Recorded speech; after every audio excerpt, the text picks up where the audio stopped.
Teoria da taxatividade mitigada. Mas você sabe o que é isso? Eu também não. Mas assim, eu vou dar uma estudada sobre o assunto e daqui a pouco eu volto aqui para explicar para vocês, tá? Aguarda só um pouquinho, 5 minutinhos. Daqui a pouco eu tô de volta. 3 dias depois. Oh, vocês já estão aí? Bom, galera, eu tava estudando aqui, né? Como vocês puderam ver, e eu aprendi bastante coisa, viu? Quero compartilhar um pouco do conhecimento com vocês. Mas antes disso, DJ, toca essa vinheta de abertura aí.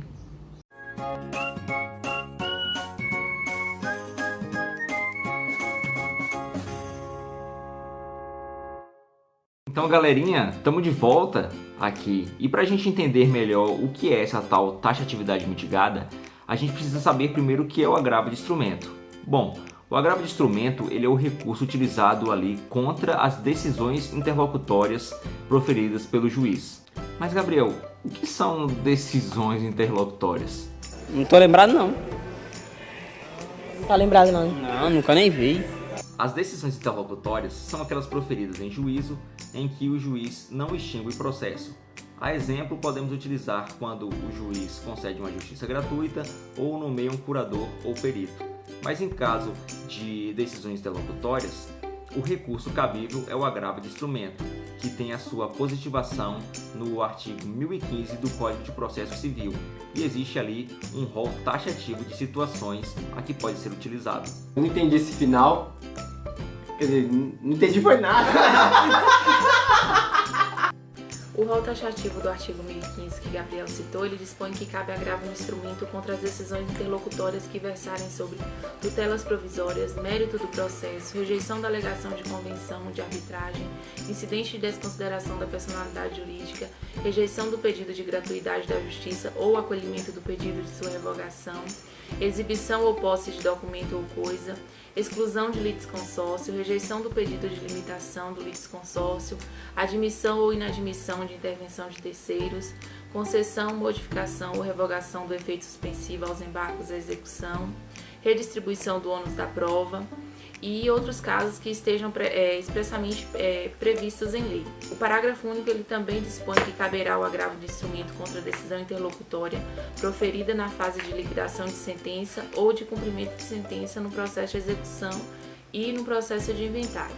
Essas são o que está previsto expressamente no artigo 1015, mas aí a gente vai ver quais são as outras possibilidades que foram trazidas pela mitigação do artigo. Assuntos importantes e que demandam soluções imediatas, como por exemplo, decisões acerca da competência de juízo, ou até mesmo decisões acerca do deferimento de produção de determinada prova, ficaram impossibilitadas de serem decididas de forma imediata, de recurso imediato.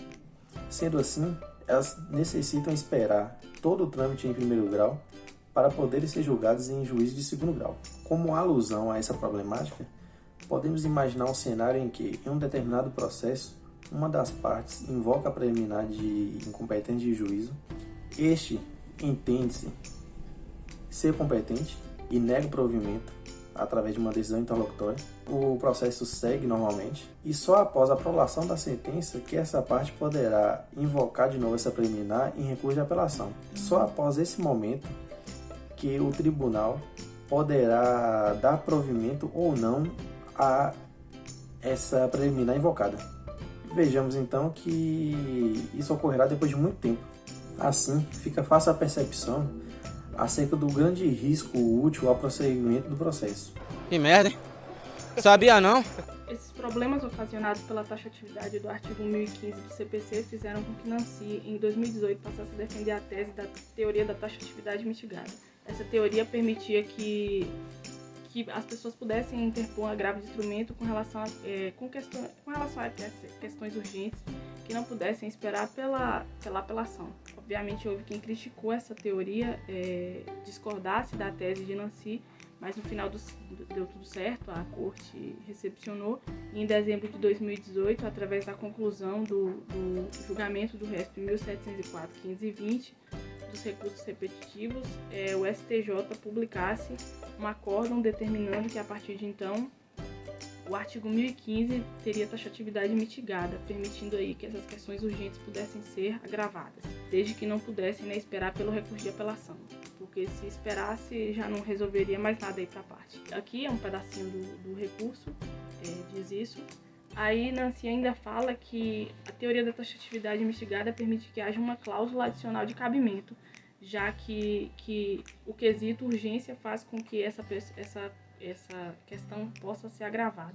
Lembrando que a pessoa não é obrigada a agravar ela. Se ela quiser, pode questionar isso na apelação, na contrarrazão, porque não ocorre preclusão. Ela não é matéria que preclui.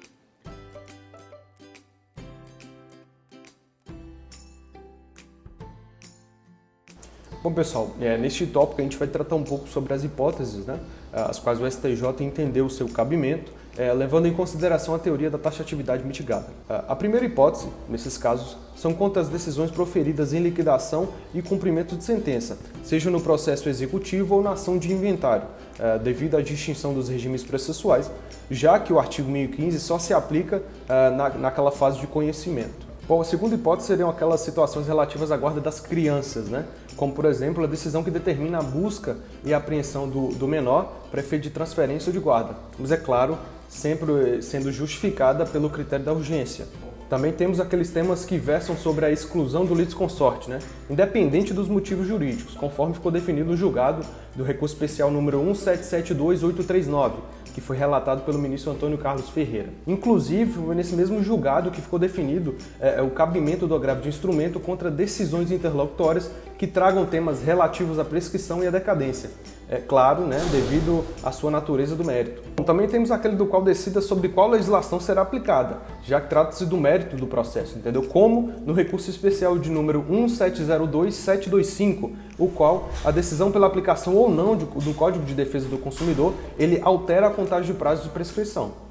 Bom, ainda nesse sentido, nós temos aquelas decisões que indeferem a concessão de efeito suspensivo aos embargos da execução de título extrajudicial. Bom, por último, mas não menos importante, são aquelas decisões que versam sobre o ônus da prova nas ações que tratem das relações de consumo. Também temos aquelas que admitam um terceiro na ação e desloquem a competência para outro ramo da justiça. Aqueles também que versam sobre a arguição de impossibilidade jurídica no pedido e também nos casos em que a decisão interlocutória aumente a multa na tutela provisória. Ah, agora eu entendi! Agora eu saquei! Agora todas as peças se encaixaram!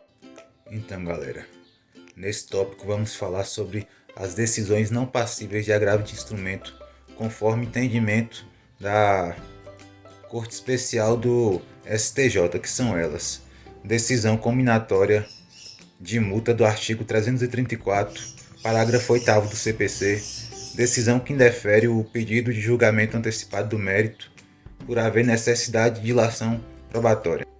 Também decisão de indeferimento de exclusão de litisconsorte e decisão que determina cálculos judiciais.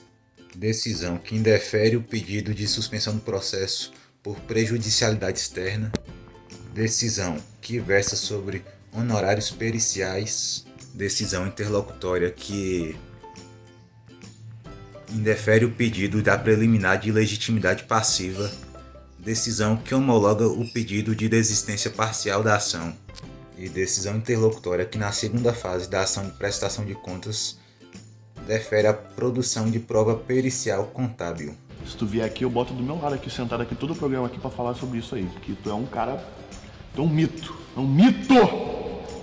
Bom, antes de analisarmos o RESP propriamente dito, que trata sobre a taxatividade mitigada, é importante fazer uma contextualização processual. Tudo se iniciou numa ação de nulidade de contrato acumulada com repetição de indébitos e reparação de danos morais, ajuizada por Alexandre de Souza em face da ABV Financeira, ao fundamento de que não teria havido uma contratação de empréstimo que estava sendo descontada na folha de pagamento de Alexandre. Então, em uma decisão interlocutória que apreciou o pedido de tutela de urgência, se determinou a suspensão dos descontos na folha de pagamento do recorrido, sob pena de pagamento em dobro daquilo que viesse a ser descontado.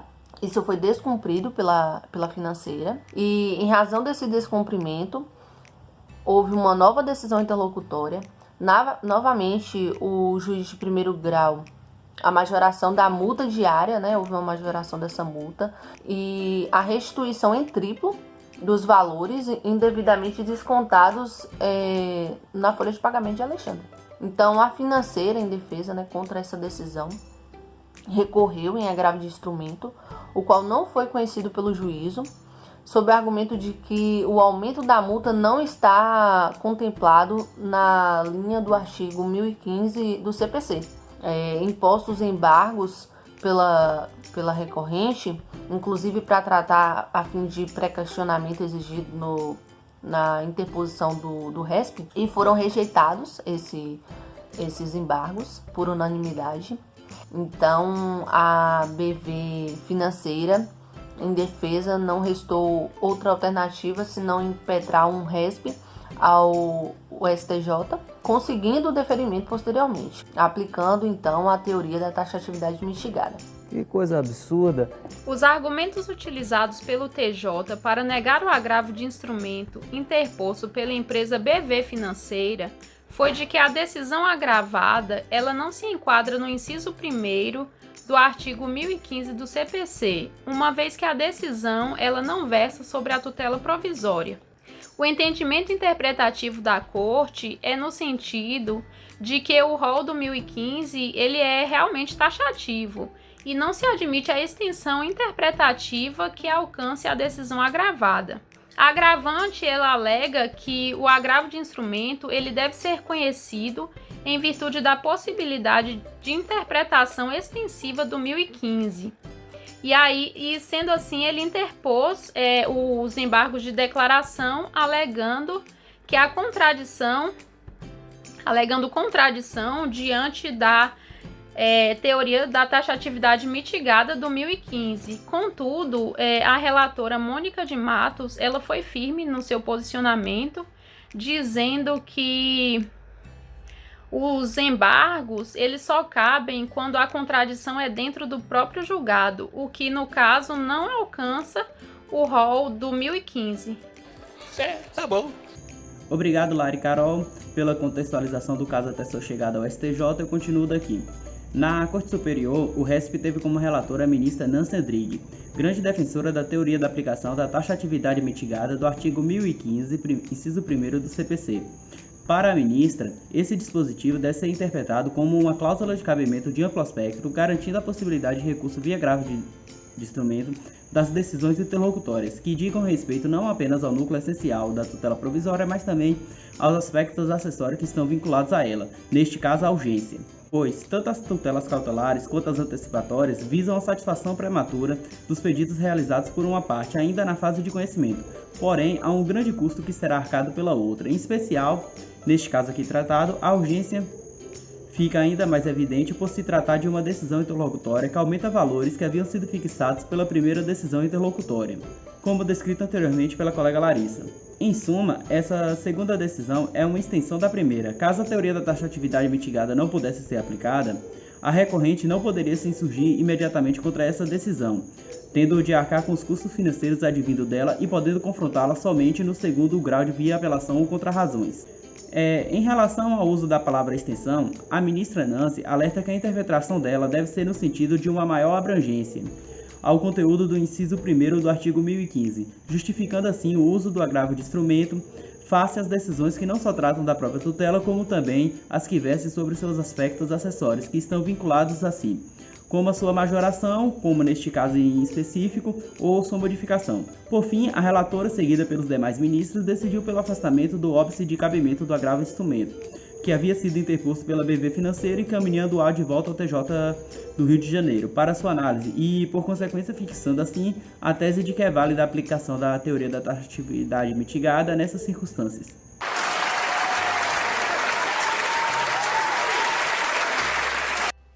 Então, galerinha, espero que vocês tenham gostado do vídeo e entendido todas as informações que nós quisemos passar. Mas, caso ainda tenha restado alguma dúvida, é só assistir ao vídeo novamente. Então, pessoal, é aqui que a gente se despede. Um abraço e até a próxima.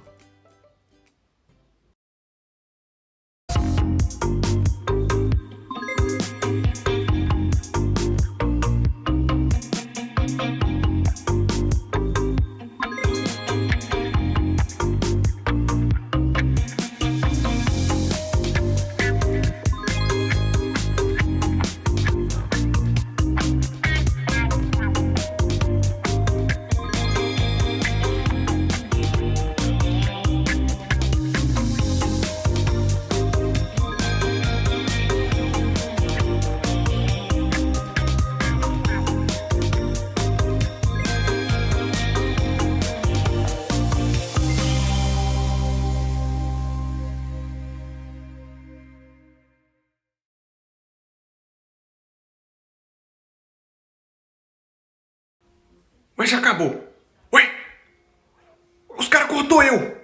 Ué, cadê eu, velho, no vídeo? Os caras cortou eu, velho.